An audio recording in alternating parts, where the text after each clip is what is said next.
nosso estudo de Gálatas, aleluia. Eu fiquei o final de semana todo meditando nisso e eu tenho certeza que você vai ser tremendamente abençoado. Deixa eu só localizar aqui, colocar o celular para gravar, porque nós vamos disponibilizar isso aqui para os irmãos também em áudio. Põe aí.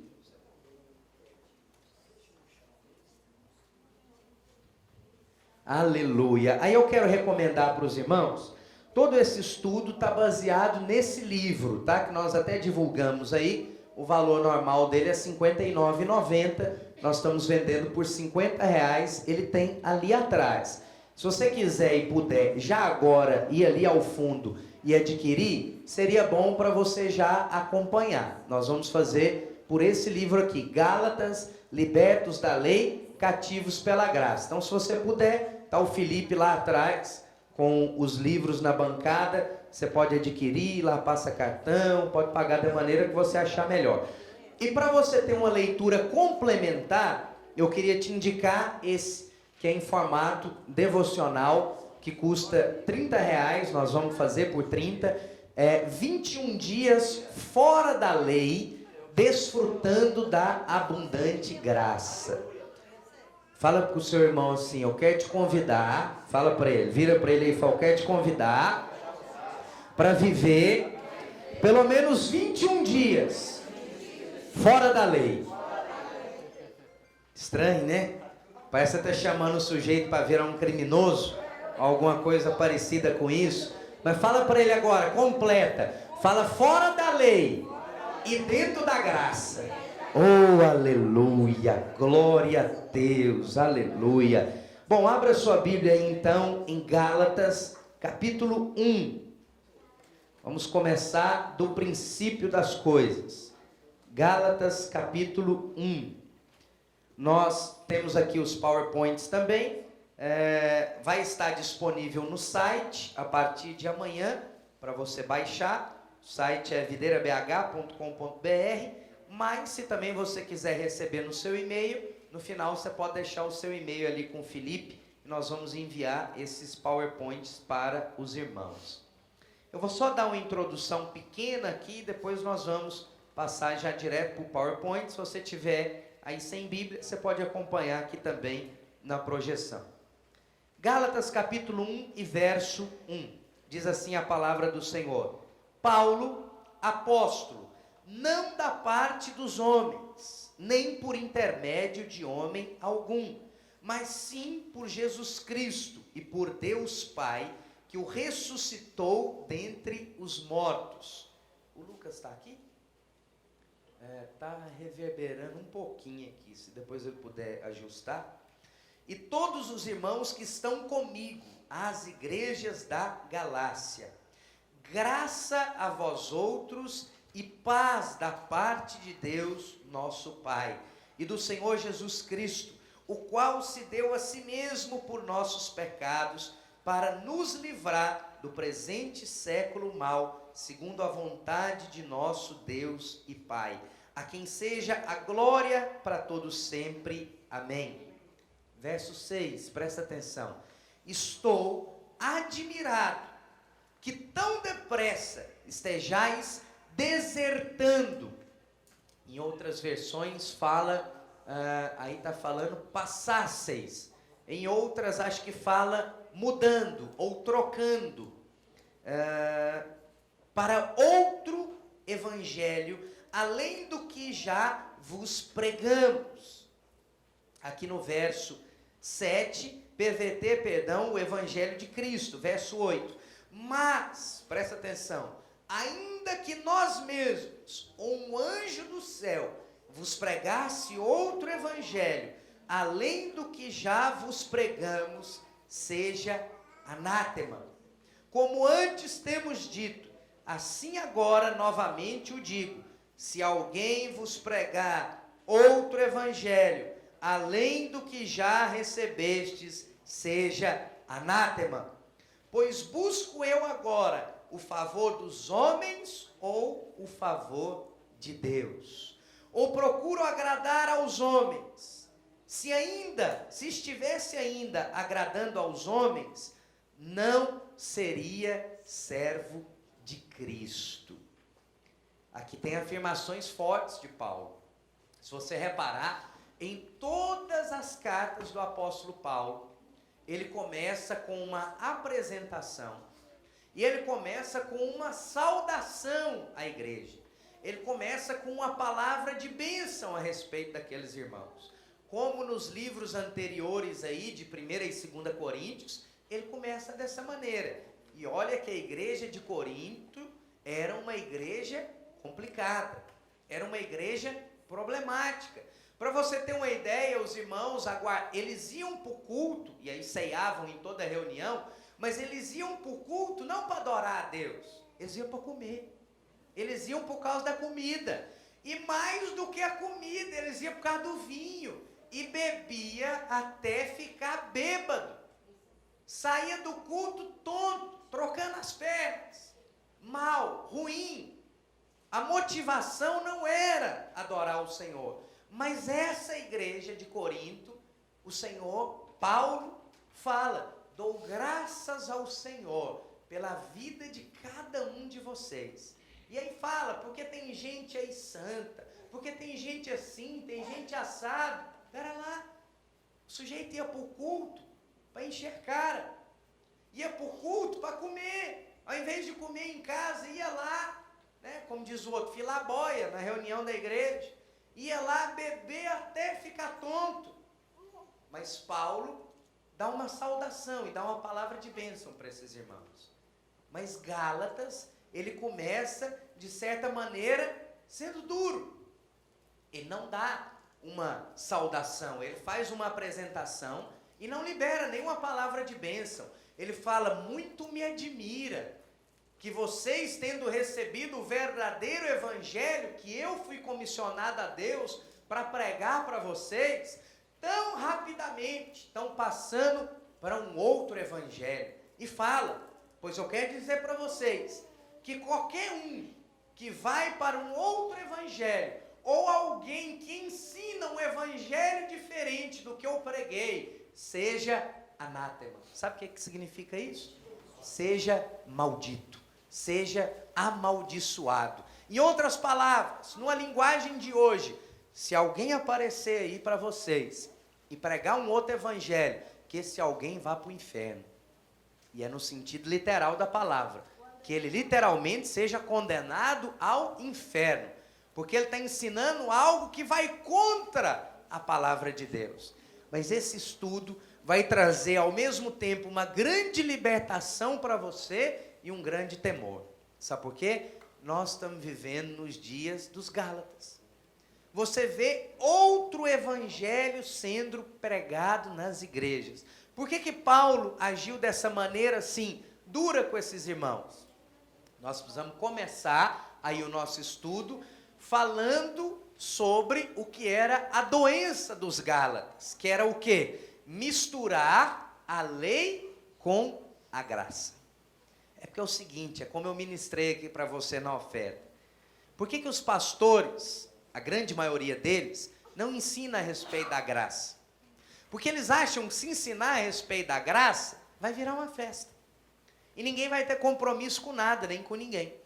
Se ministra como foi ministrada aqui uma palavra dessa de oferta, o sujeito pensa assim: ninguém vai dar nada. Mas se tiver crente, filho, apaixonado, vai dar. Amém. E vai dar muito. Agora, não é pelo muito falar. Eu não dou porque eu sou oprimido por uma palavra de condenação se eu não der. Eu não dou porque eu dou, não é porque eu estou com medo de algum tipo de punição. É porque eu sou filho e meu pai me ama tanto. E tudo que ele fez por mim, por mais que eu faça, é pouco diante do que ele já fez. Porque eu sou amado, eu quero agradar. Porque eu sou amado, eu quero contribuir. Porque eu sou amado, eu quero me envolver. Eu não preciso de fazer nada para receber a aprovação e o amor de Deus. Eu já recebi. E eu recebi sem ter feito nada. Eu recebi de graça. Só que o que as pessoas têm entendimento hoje? Não, pastor, Desse jeito aí é fácil demais.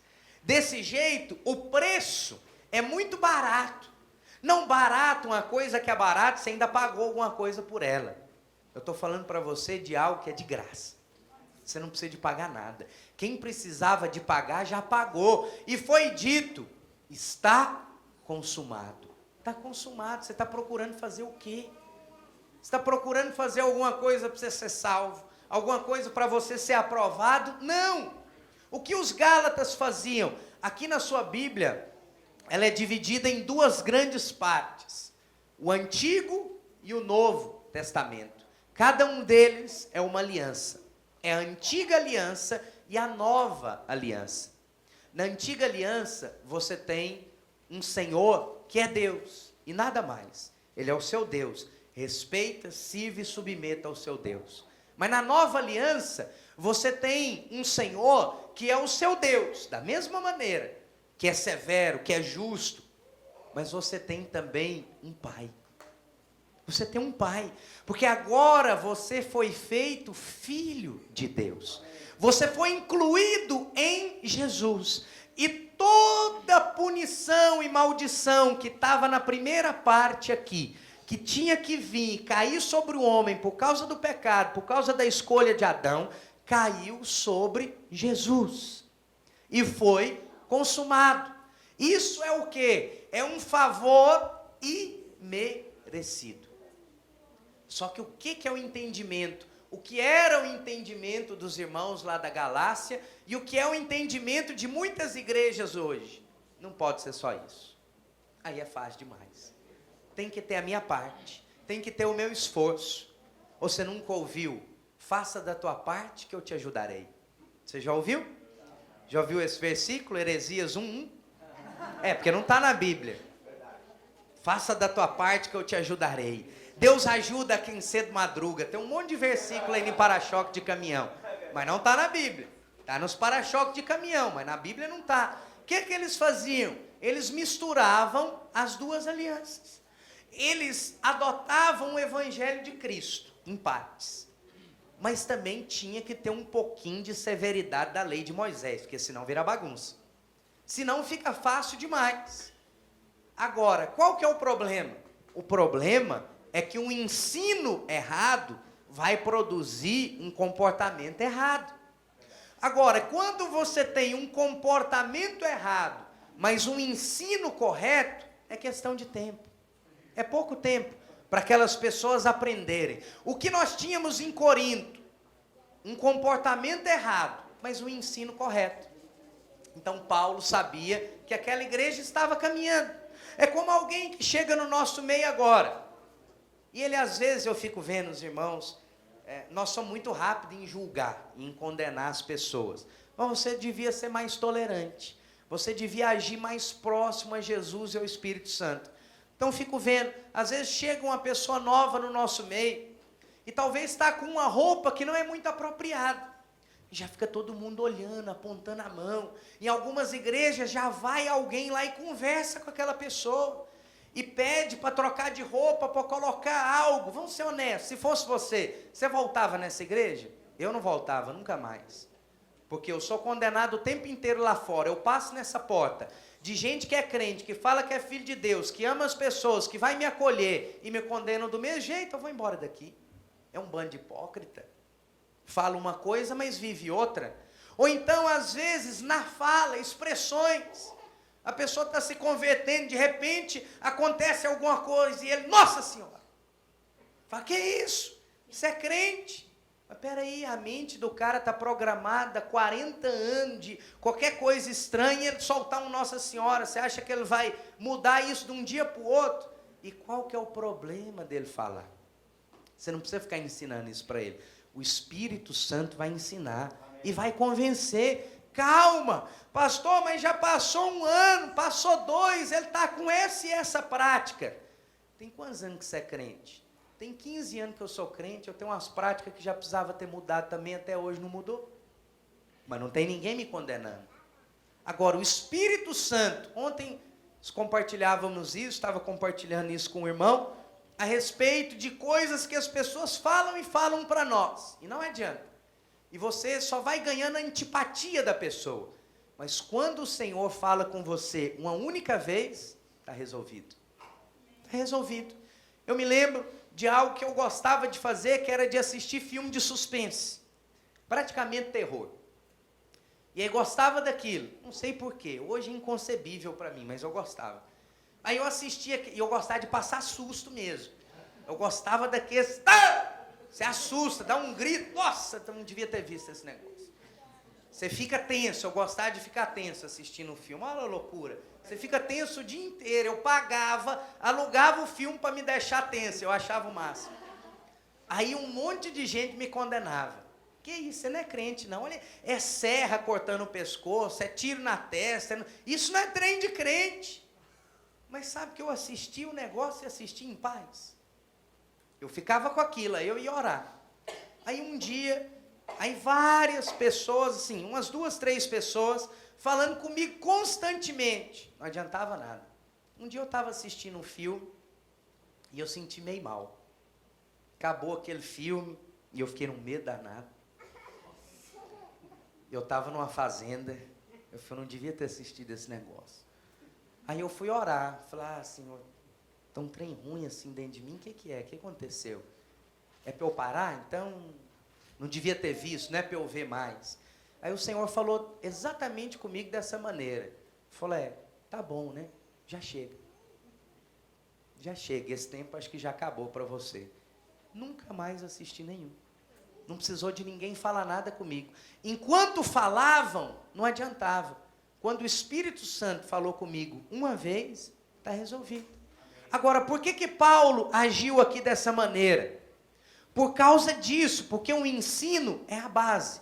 Se você for ensinado de maneira errada, o seu comportamento vai ser sempre de maneira errada. É isso, a nossa conduta é fruto da nossa crença. Então, se você tem uma crença errada, a sua conduta vai ser errada. Mas se você tem uma crença certa, a sua conduta vai também se endireitar. Ou seja, presta atenção nisso, uma doutrina errada é pior do que um comportamento errado. Não que você possa se comportar de maneira errada, não é isso. O Senhor também não aprova. Mas, aos olhos de Deus, é pior você crer numa doutrina errada do que ter um comportamento errado. Porque o comportamento errado, com o passar do tempo, o Espírito Santo vai mudar ele em você. Agora, o ensino errado é complicado de ser mudado. É difícil de ser mudado. Mas nós temos produzido uma série de crentes com ensino errado. O que você vê nas igrejas hoje? Toma lá, dá cá. Quem é Jesus? É um grande Papai Noel espiritual. Se você pôr muito nessa caixa aqui do gasofilaço, você vai ter muito. Eu ouvi esses dias um pastor, numa palavra de oferta, falando isso. Falando assim, se você quer muito, dê muito. Se você quer pouco, dê pouco. Se você não pode dar nada, não dá nada. E você não devia nem estar aqui dentro, porque a cadeira que você está sentada custou dinheiro. O ar-condicionado que você está desfrutando custou dinheiro, mas você não contribuiu para nada. Esse prédio aqui custou dinheiro, mas você não contribuiu. Então você não devia nem estar aqui dentro, você devia estar lá na rua. Dessa maneira. O que é isso? É Moisés. Isso é o Antigo Testamento. Você precisa dar ou precisa fazer alguma coisa para ser aceito por Deus e pela igreja. Senão você não vai ser aceito. Mas esse não é o Evangelho de Cristo. O Evangelho de Cristo é o seguinte, ele já te aceitou. Amém. Quando você estava no pecado, quando você estava na lama, quando você estava nas práticas erradas, ele já te aceitou. Pastor, mas eu não concordo com o dízimo. Ele te aceita da mesma maneira. E ele é que vai mudar seu coração. Vem.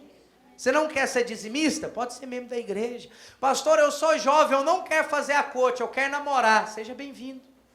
Não tem problema nenhum. Ah, mas a visão é outra. Mas nós te aceitamos. Se Cristo te aceitou, eu também te aceito. Se você foi aceito por Ele, você também é aceito por nós. Isso é a graça de Deus. Ah, mas vai ficar... Não, não vai ficar dessa maneira. Você pode ter certeza. Ao passo que essa pessoa é aceita e é amada pelo Senhor, A Bíblia fala, lá em Romanos, que o amor de Deus nos constrange. Esse constranger, o original dele, grego, é envolver de uma tal maneira que não se pode largar. Ou seja, quando você começa a receber e a desfrutar desse amor, Jesus te envolve de uma tal maneira que você não tem saída. Não tem outra vida para você. Eu não consigo imaginar a minha vida sem Cristo. Eu não consigo imaginar a minha vida sem eu ser servo de Deus, sem eu ser crente. Não tem jeito. Eu não consigo pensar na vida de alguém, por exemplo, que é casado e não é crente. Como é que dá certo? Para crente já é difícil demais. Para o cara que é ímpio, como que consegue? Em um mundo que nós estamos como esse, em momentos turbulentos como esse, para você é simples. Não, pastor, eu estou em dificuldade, eu estou apertado. Eu também, mas você tem para onde correr. É simples para você. Você tem a Cristo. Amém. Você tem a quem clamar. Você tem a quem pedir. Você tem aonde bater e aquela porta você sabe que vai abrir. Você tem um pai para você correr. Amém. Agora, e quem é ímpio? Vai correr para onde? Faz o quê? Tem resposta de que lugar? Não tem. É por isso que fica esse desespero. Agora, o que acontecia aqui? Não pode ser tão fácil assim. Tem que ter aí um meio termo. Tem que ter algo diferente. É importante você crer corretamente. Porque tudo o que você crê vai afetar o seu comportamento. E presta atenção. Se você percebe que sua vida cristã não tem avançado em alguma área, é porque naquela área deve ter algum ensino errado. Deve ter alguma convicção que está em desarmonia com o Evangelho. Quando, por exemplo, foi lá em Coríntios, que teve o comportamento todo errado dos irmãos, você percebe uma paciência de Paulo com aqueles irmãos. Mas você não percebe o mesmo aqui com os Gálatas, que na verdade não era uma igreja só, tá? É bom explicar isso. A Galácia era como se fosse um estado, é como se fosse Minas Gerais, que tem várias cidades, e em cada cidade havia uma igreja. Então, se fosse hoje no nosso contexto, Minas Gerais tem 853 municípios. Então, Paulo estava dirigindo uma carta aos mineiros, aos Gálatas, que eram aqueles irmãos que moravam na região da Galácia. E naquela região havia algumas igrejas. Então era uma região que estava sendo afetada por um ensino errado. Ensino de quem? De crente. De crente judaizante. Que é aquele sujeito que é basicamente um crente legalista. Não, eu sou crente, mas eu sou um crente compromissado. Você nunca ouviu isso? Eu não sou crente igual você, não. Não, olha aí. Eu não sou crente igual você. Eu sou um crente muito mais comprometido. Eu levo as coisas de Deus a sério. Pois é, esse é o problema, a sério até demais. Você não entende que você é amado. E que o seu pai te entende, te compreende, te aceita. Então o que os irmãos faziam aqui era, entre aspas, dar uma dificultada no evangelho. Para não ficar assim tão fácil. E aí você vê que lá em 1 Coríntios 1,4, Paulo, no meio de toda aquela confusão em Corinto, ele dá graças. Mas quando surge o ensino errado entre os Gálatas, ele é duro. Por quê? Porque eles estavam abandonando a pureza do evangelho da graça e estavam misturando com a lei. Deus não aceita mistura. Com Deus é o seguinte: quem não é por mim, é contra mim. Quem comigo não ajunta, espalha. Quem não é quente, é frio. Ah não, vamos dar uma misturadinha, vamos ficar morno. Morno ele vomita, ele não aceita. Morno para ele não serve. Então o que eles estavam aqui? Nem é lei e nem é graça. Vamos dar uma misturadinha, vamos fazer um mexido aqui do evangelho. Não, mexido, sei que você gosta, mas Deus não aceita. Mexido não dá para ter. As coisas com Deus é clara. Essas coisas misturadas é nossa. Para Deus é homem e mulher. Mas para o homem é homem, mulher e... Tem uma coluna do meio aqui, uma turma em dúvida. Uma hora é isso, outra hora é aquilo. É o gênero, né? Você escolhe, ninguém nasce desse jeito. Você que determina. Então uma semana eu quero ser mulher, outra semana eu quero ser homem. E vira essa bagunça. E essa roupa é de quê? É de homem ou de mulher? Não, é unissex. Não tem isso no mundo espiritual. Não tem esse negócio. Ou é de um ou é de outro. Ou é sim ou é não. Talvez em cima do muro não existe para o Senhor. Então eles estavam abandonando isso. Nós lemos muitas vezes o Velho Testamento e presumimos que tudo do Antigo ou do Velho Testamento se aplica a nós hoje. Mas não é verdade. Isso é um erro. Não que nós temos que desprezar o Antigo Testamento, mas o Antigo Testamento é para nós uma sombra do Novo. É uma ilustração, uma alegoria. Era um tempo de espera. É a mesma coisa de nós estamos aqui para celebrar um casamento. Aí eu sou o noivo. Aí eu estou aqui esperando e entra lá a Camila para se casar comigo. E eu estou aqui esperando. Aí ela entra e se posiciona, mas eu continuo esperando. E deixa ela plantada aí esperando. E eu estou aqui, eu estou vendo ela está ao meu alcance, mas eu vou continuar esperando. Faz sentido isso? Não faz. Mas quem vive hoje pelo Antigo Testamento é isso. Mas o que você mais vê nas igrejas hoje? O que você mais ouve do Manassés, da Gruta Milagrosa, da fronha ungida, do sabonete de Israel, da água do Jordão? Aonde estão todas essas coisas e de onde tiram todas as campanhas dessas igrejas? Faz uma pesquisa. Antigo Testamento. Eu nunca vi uma campanha de igreja falando do Novo Testamento. Nunca vi. Sabe por quê? Porque não tem.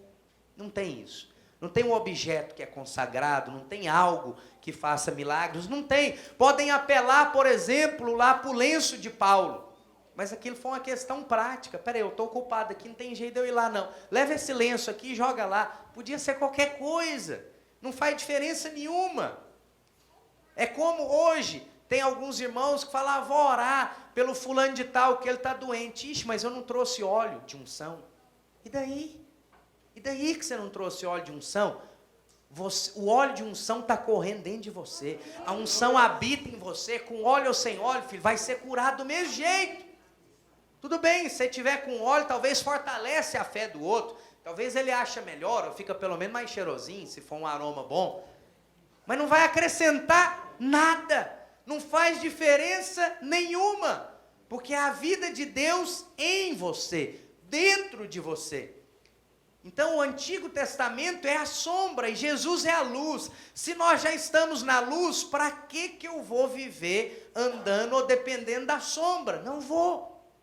Agora, nós vemos isso em muitas igrejas. Se nós fizermos como os Gálatas, nós vamos começar a aplicar cláusulas do Antigo Testamento ou da Antiga Aliança na nossa vida, e nós vamos ter grande prejuízo espiritual. Em Gálatas capítulo 5, Paulo faz aqui algumas afirmações. Vamos avançar aqui para as afirmações. Olha só, a partir do verso 5, principalmente, do capítulo 5, perdão, eles começam. E tem aqui pelo menos 5 afirmações, que são as bases desse livro, para você entender nesse primeiro momento de introdução. Capítulo 5 e verso 4. De Cristo vos desligastes, vós que procurais justificar-vos na lei, da graça vocês saíram, da graça vocês decaíram. Então a primeira afirmação é, vocês se desligaram de Cristo. Uma afirmação muito séria. Alguém vira para você e fala, olha irmão, você se desligou de Cristo. Espera aí, mas eu estou na igreja, eu vou no culto, eu vou na célula. Sim, mas você se desligou de Cristo. Você está saindo da nova aliança e quer voltar para a velha. Porque Cristo entra onde aqui na Bíblia? Nova aliança. Na antiga aliança ou no Antigo Testamento era só promessa. Ele vai vir, é o Messias, o Salvador, a luz do mundo, é isso, é aquilo, Deus forte, maravilhoso, príncipe da paz, conselheiro. Mas era todo mundo anciano, declarando e esperando. E cadê ele? Não chegou. Nós estamos esperando. Como os judeus, estão esperando até hoje, ano 5000 e tarará. Estão esperando. Quer dizer, mas já veio.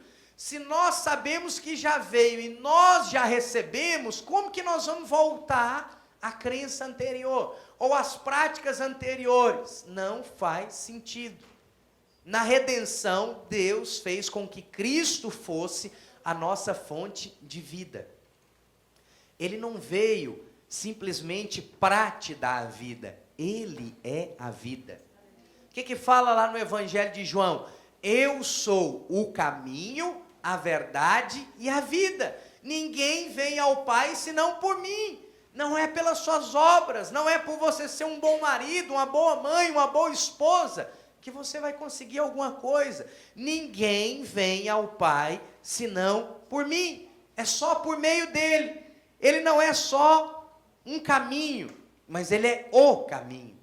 Ele não veio só para te dar vida. Eu sei que ele te deu vida, mas ele veio para ser a sua vida. O que aconteceu com os Gálatas é o que acontece com grande parte dos crentes hoje. Ele aceita Jesus como a vida dele. E como nós cantamos nesse cântico, aí ele é uma grande criança espiritual. Mas quando ele vai crescendo, em vez dele amadurecer e dele ficar mais apaixonado, ele perde aquele amor. E ele começa a pensar demais e a raciocinar demais. E ele acha, não pode ser assim tão fácil. Não pode ser assim tão simples. Eu preciso me esforçar.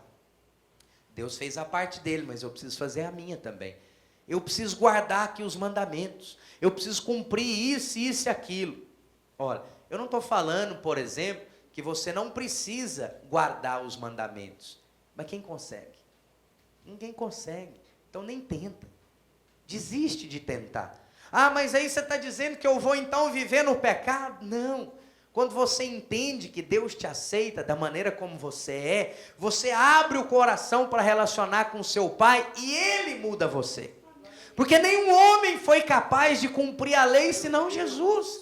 Agora, Ele está em você. Então, em Jesus, você pode todas as coisas. É o que Paulo declarou. Ele foi quem melhor entendeu a graça. Ele é o pregador da graça. Por isso ele disse. Como tem em várias igrejas, por exemplo, e é o que dá repulsa em muitas pessoas para se tornarem crentes. É o quê? Eu não vou virar crente porque vocês não podem fazer nada. Não pode beber, não pode dançar, não pode fazer isso, não pode fazer aquilo. Aí Paulo, que entendeu a graça, fala o que hoje você não vê pastor nenhum falar. Fala, pera lá, qual que é o problema? O que você quer? Você quer beber? Você quer sair? Você quer ir em festa? Pode vir, pode vir. E ele declara, todas as coisas te são lícitas, você pode fazer o que você quiser. Nem tudo vai te fazer bem, nem tudo convém você fazer, mas pode fazer. Está liberado. Mas você entra em determinadas igrejas, em determinadas denominações, te dão cartilha, manual de membro, cartilha de membro do ministério fulano de tal. Mas de onde tirou isso? Ah, não pode usar calça, não pode rapar, não pode cortar, não pode encolher, não pode espichar. Aonde está isso na Bíblia? Não tem. Isso é invenção de moda. Isso é coisa do homem que decaiu da graça. Não, não pode. Você não pode vestir do jeito que você quiser. Você não pode entrar por essa porta da maneira que você quer, porque esse lugar é santo. Não, você é santo, não é o lugar. Amém. Não, mas como que uma pessoa como essa, que se comporta dessa maneira, que se veste dessa maneira, é santo? Pera lá, o que significa santo? Santo significa separado. Significa que essa pessoa foi separada. Ela era joio e agora ela virou trigo. Ah, mas ela ainda não está de uma maneira apropriada. É verdade, ela precisa se consagrar mais. Ela precisa ser mais tocada pelo Espírito. Mas é o Espírito que vai falar. É o Espírito que vai tocar. O meu dedo não vai virar para o lado dela para condenar. Porque o meu dedo é para abençoar. A minha boca é para abençoar. É para liberar a palavra de vida e não palavra de morte. A lei é para condenar. A graça é para amar. É para aceitar, é para falar, esse irmão tem problema sim, por isso eu vou amar ele mais, por isso eu vou ajudar ele mais, por isso eu vou fazer ele cada vez mais ser aceito. Agora, o que você mais vê? Desse jeito você não pode ficar aqui. Aqui você não pode ficar dessa maneira. É porque essa igreja tem um padrão. Aqui tem um preço a pagar e você não pode ficar dessa maneira. Olha, a graça não isentou o preço e nem o padrão, mas a graça aceitou todo mundo. E permitiu que o Espírito Santo pudesse trabalhar no coração de cada um, para mostrar para ele o padrão, a consagração, para levar ele a ter uma vida de dependência, a ter uma vida de fé. Deus é que vai ensinar todas as coisas. Irmãos, estão entendendo? Amém. Você precisa entender e receber isso. Isso é libertador. Eu sei que você já foi liberto do pecado, você já foi liberto da escravidão do diabo, mas você precisa ser liberto de toda lei, porque ainda tem no meu e no seu coração. Tem. Lei e avareza é uma coisa que todos nós temos em determinada porção no coração. Precisamos vencer isso, a vida toda. Precisamos vencer, mas eu creio que nesses dias nós vamos vencer junto isso. Outra afirmação de Paulo: vocês decaíram da graça. É o mesmo versículo. De Cristo vos desligastes, vós que procurais justificar-vos na lei, da graça decaístes. Quer dizer, abandonou. Por quê? Porque Cristo é a própria graça. Você já viu o que ele fala para os irmãos lá da Galácia? Ele fala: graça e paz seja com todos vocês. E normalmente nós cumprimentamos assim também. Por que graça e paz? Por que não paz e graça? Porque só vai ter paz quem vive na graça. Quem vive na lei não tem paz. Quem vive na lei vive oprimido. É pesado, é difícil. Por que você acha que Jesus falou que o fardo dele é suave e o jugo é leve? Porque todo mundo ali vivia na lei. Ele falou: peraí, eu vim para te libertar. É difícil demais viver desse jeito, não dá não. Você não vai conseguir. Então tudo que você tinha para fazer, eu vou fazer por você. E o que eu vou ter que fazer agora? Ah, pastor, então não tem que fazer nada? Tem. Hebreus capítulo 4 fala que você tem que se esforçar para entrar no descanso. Esse é o seu serviço. Pastor, mas eu não tenho que trabalhar? Todas as coisas já foram feitas antes da fundação do mundo. Amém. Deus já preparou tudo. Tudo que você precisa para cumprir o propósito de Deus na sua vida, Deus já te deu, está com você. Pensa numa situação hoje que você está enfrentando de dificuldade. Um problema que você tem na sua casa, na sua família. Pensa nele agora. O que você precisa para vencer esse problema já está com você. Não precisa que seja acrescentado nada, já está com você. Talvez você não está vendo a solução, talvez você não está enxergando, mas já está com você. Porque todas as coisas cooperam para o bem daqueles que amam a Deus e são chamados segundo o seu propósito. Se você está no propósito de Deus, se você vive o evangelho pleno de Deus, deixa eu te falar, nada vai te faltar. Pode não acontecer do jeito que você gosta, ou do jeito que você está acostumado, mas vai vir a provisão, vai vir. Pode parecer que é já nos acréscimos, 49 do segundo tempo, mas ele não apitou ainda. Enquanto ele não apitou, não termina. Antes do jogo, da guerra, da luta, da batalha terminar, Deus vai vir com a provisão. Já viu aquele jogo de futebol que às vezes está difícil? Está empatado, nós estamos aí em reta final de Libertadores. Aí essa semana, teve lá o jogo do Atlético, eu estava vendo as imagens depois. Aí saiu na frente, aí tomou empate. Aí se empata já era, ia perder. Mas aí lá nos finalmente, acha um gol no final. Ou acha um pênalti. Acontece isso, acontece aquilo. Ora, qual o jogo que é melhor? É aquele que começa. Você faz já logo 2 gols em 10 minutos do primeiro tempo e depois não acontece mais nada? Ou é aquele que vai naquela luta, naquele sofrimento, no último minuto, o juiz deu 3 minutos a mais, já está 48, ele estava indo para o meio, pênalti lá na frente. Último lance, você sabe, é o último lance. Acertou ou errou, ele vai apitar. Aí o sujeito vai lá e marca o gol de pênalti e o time classifica. Esse jogo é bom ou ruim? Bom. Hã? Bom demais, né? Você só não gosta dele quando você está dentro dele. Mas Deus gosta. Deus gosta. Deus é divertido, Ele gosta de emoção. Ele está acompanhando a coisa e Ele não quer um jogo parado. Eu sei que você quer uma vida daquele joguinho de 3-0 com 10 minutos e vai todo mundo ficar ali em ritmo de treino. Mas Deus não. Ele quer ver um negócio acontecer, ele quer ver um negócio motivante. Ele quer ver você clamar e falar, Deus, vai ter que ser agora. E pênalti. Pronto, vou te dar. Aí você vai lá e faz. Nossa, Deus, mas foi quase que não deu. Mas deu, filho. O que você pediu, deu. Agora, quem determina a maneira que vai ser, sou eu. Deus, né? Não você. Nós queremos uma coisa tranquilinha. Mas se você já acha dessa maneira mais divertida e mais emocionante, que dirá Deus? Deus entende muito mais do negócio do que você. Deus entende muito mais da sua vida do que você mesmo. Todo aquele que decai da graça, ele acaba caindo no pecado. Porque é a graça de Deus que nos livra do pecado. Olha lá, Romanos 6,14. Paulo afirma que o pecado não tem domínio sobre nós. Quando? Quando estamos debaixo da graça.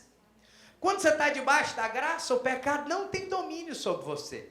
Mas quando você está debaixo da lei, você está no pecado toda hora. Por quê? Porque a lei só condena. A lei só aponta o dedo. A lei só traz culpa e condenação, mas a graça não. Ah, Senhor, mas eu caí. Mas vem cá, filho, pega na minha mão aqui, vamos caminhar junto. Você é amado, mesmo caindo, levanta, sai do seu lugar, vem caminhar comigo, eu vou te ensinar, eu vou te orientar. Calma, você está se cobrando demais. Quantas vezes o Senhor já não falou isso comigo?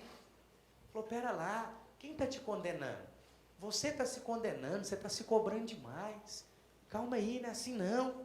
Você é amado, você tem sido aprovado. Quantas vezes, irmão, já recebi profecia da parte de Deus, falando, você tem sido aprovado. Eu falo, não é possível, ele entendeu errado, ele não está vendo o negócio direito. Como que eu estou sendo aprovado? Eu faço isso, faço aquilo outro.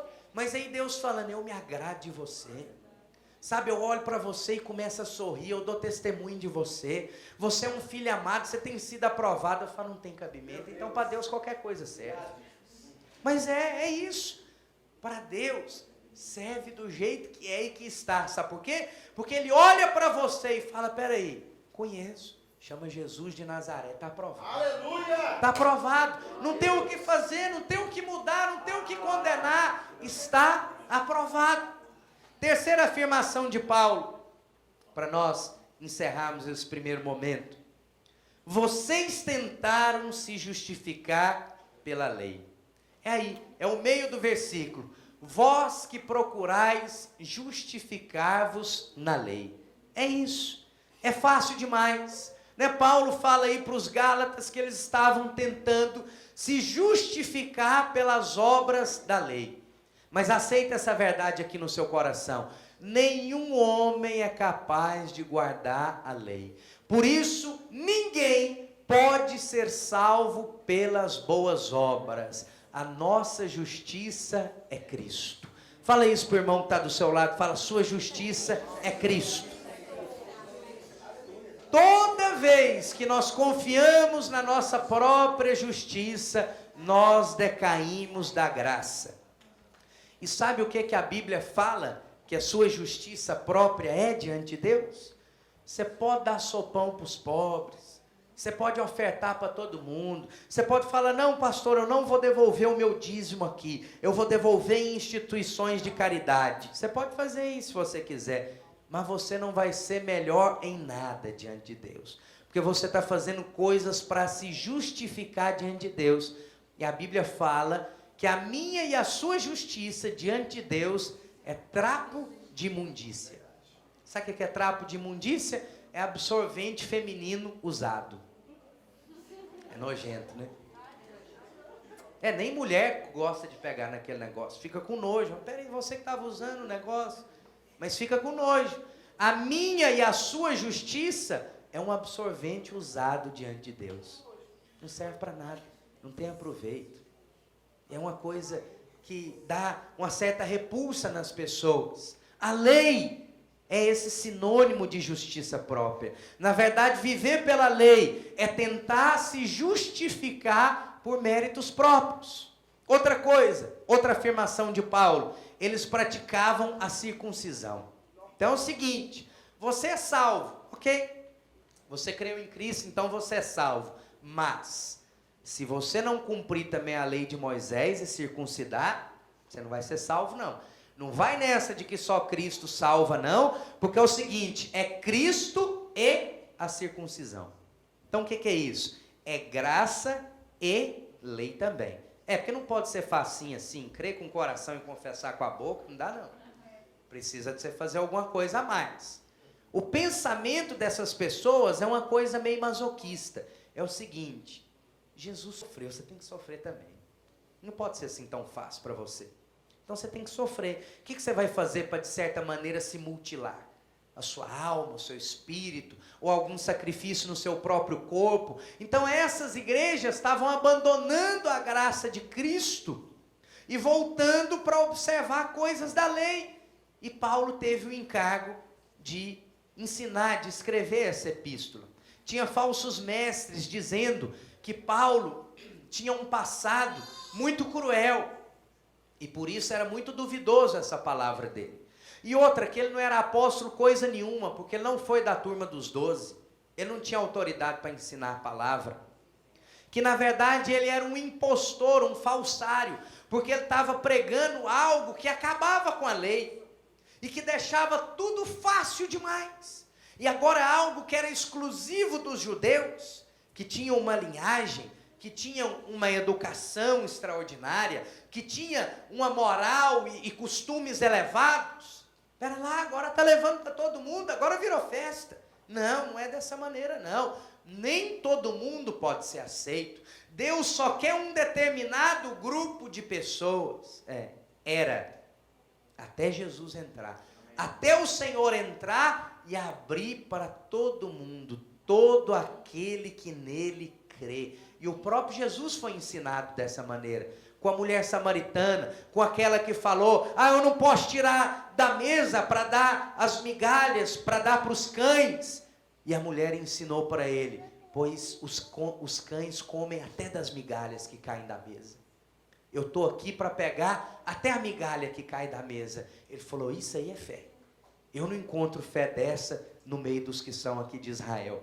Isso é o quê? É alguém que está vendo a oportunidade da vida. É alguém que foi constrangido e falou, pera lá, eu reconheço Deus na vida dessa pessoa.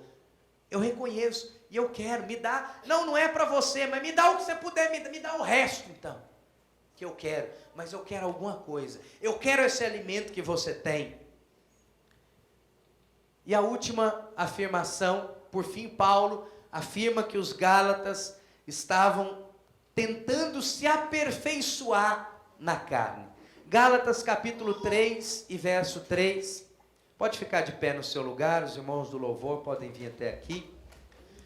Sois assim insensatos que, tendo começado no Espírito, estejais agora vos aperfeiçoando na carne. É isso. Quer dizer, nós começamos no Espírito. Recebemos ao Senhor como nosso único e suficiente Salvador. Amém? Só que agora eu vou crescendo e eu não posso ter aquela fé de uma criancinha. Eu preciso de algo mais sólido. Eu preciso de algo mais pesado. E aí eu adoro os nossos pastores, o pastor Marcelo, o pastor Aloysio, o pastor Azemar, porque eles pregam essa verdade de maneira simples. Eu achei muito interessante, o tema da nossa conferência de jovens lá em Goiânia foi amor. Você quer coisa mais sem graça do que sair numa conferência que o tema é amor? Vai falar de quê, pastor? Amor. Não, mas tenha paciência, você podia falar de um negócio mais elaborado, você podia falar de algo mais teológico. Não, eu vou falar do que tem de mais profundo na Bíblia. Amor. Você está aqui porque Ele te amou. E você permanece aqui porque esse amor te constrangeu de uma tal maneira que você não tem para onde correr. Você não tem outra vida para te escolher. Mas sabe o que é mais gracioso? É que esse evangelho não te prende. Quem está te prendendo aqui? Ninguém está te prendendo. O que o Senhor te obriga a fazer? Nada. Nada. Nós também não estamos te prendendo. Pastor, eu não sou da videira. Não tem problema não, fica onde você está. Eu quero vir para a videira, então vem, fica à vontade. Eu não quero ofertar, não oferta. Eu não quero ser dizimista, então não dizima, fica à vontade. Faz o que o Espírito Santo te conduzir. Anda pela graça de Deus. E aí o pastor Marcelo está lá pregando em Goiânia, por exemplo, e ele falando e tal, e a palavra, e é isso, e o amor, e aquilo, e no original grego. Como quem diz, o que interessa o original grego? O que interessa a teologia? Estou falando para você da verdade. Estou rasgando meu coração para você. Estou compartilhando o que a palavra diz. E você resolve o que você vai fazer. Pastor, vai virar isso, vai virar aquilo. Olha, o que vai virar eu não sei, mas o que eu tenho a obrigação de ensinar, isso eu sei. Amém. O que Deus me comissionou para fazer, eu sei. O que vai virar, honestamente, eu não sei. Eu não sei o que vai virar isso aqui. Eu não sei onde nós vamos estar mês que vem, se vai realmente estar aqui mesmo. Eu creio que sim. Mas eu tenho certeza que algo que começou no coração de Deus não vai terminar. Amém. Vai continuar de alguma maneira, de alguma forma. Deus vai levantar as pessoas para abençoar, para avançar, para suprir todas as coisas. Eu espero que você seja uma dessas pessoas. Amém. O que vai acontecer, o futuro, a Deus pertence. Agora, o que nós devemos fazer e o que nós devemos ministrar é a verdade. Quer achem bom, quer achem ruim. Quer nos persigam por causa disso ou não. E eu já quero te dizer, quanto mais você viver no Evangelho da Graça, mais vão te perseguir. Mais vão falar de você. Mais vão te criticar. Você pode olhar na internet. Coloca lá, Igreja Videira. Você vai ver muita página de crítica. Você vai ver comunidades, grupos fechados, fóruns, com o título, Videira é seita. Pastor, estão falando que a videira é uma seita. Deixa eu falar. Vem fazer parte da seita você também. Fala o que quiser. Mas eu estou vendo vidas sendo mudadas. Eu estou vendo pessoas sendo transformadas. Eu estou vendo crentes de uma outra maneira. Crentes que não têm a antipatia do mundo. Mas que o mundo olha para ele e fala, rapaz, você é crente. Você é gente fina demais. Isso é uma companhia tão agradável. Eu vou lá, eu quero ir lá. Eu vou sim, eu vou. Como nós temos testemunhado de pessoas que já tinham ido em várias reuniões, em vários locais, e às vezes foram numa célula nossa, ou vieram no culto passado, e ficaram assim, eu vou voltar. Tinha um negócio diferente ali, eu vou voltar. Parece que é mais leve. Sabe o que é? Olhou para o público e não achou condenação. Lá fora tem condenação o tempo inteiro. Mas ele olhou para cá, entendeu que tem um Deus falando, vem filho, vem ser amado. Não tem gente aqui para te condenar. Porque como é que condena? Como que vai te condenar? Se quem prega nesse lugar era muito pior do que você, vai te condenar como? Feche os seus olhos. Vamos orar. Oh Espírito de Deus, Senhor, eu quero te agradecer por essa manhã e por tudo que o Senhor tem feito nesse lugar. Obrigado pela graça do Senhor. Obrigado pela graça que nos alcança, pelo amor do Senhor que nos constrange. Oh Espírito de Deus, espalhe essa verdade nos quatro cantos dessa cidade. Aonde quer que essas pessoas cheguem, aonde quer que áudio ou imagem chegue, espalhe essa verdade. Nós somos os filhos amados do Senhor. Não temos que fazer nada para ser aceito e não temos que fazer nada para ser amados pelo Senhor. Espírito Santo de Deus, nós te adoramos nessa manhã, nesse lugar.